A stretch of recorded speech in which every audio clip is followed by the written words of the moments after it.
माझे नाव अक्षय गोदरे मनमाने.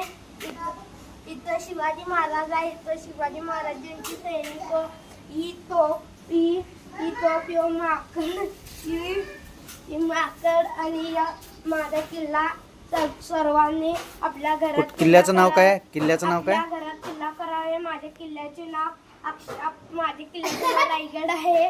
माझी रायगड आणि झाडं कुठले आहेत? ही झाडं घरात तयार करून बनवलेली आहेत. असं आणि सर्वांनी घरात किल्ला बनवावा. आणि तुमच्या घोड्याचं नाव काय? घोड्याचं नाव काय? नम्र विनंती. माझ्या घोड्याचे नाव आहे बबलू घोडा. आणि या आणि हे तुमचे मित्र कोण? ही माझा मित्र माझा मित्र शौर्य आणि चिन्मय. आज यांनी दोघांमुळे माझा किल्ला झाला. आणि मी नम्र विनंती सर्वांनी घरात आपल्या किल्ला करावा. हॅलो.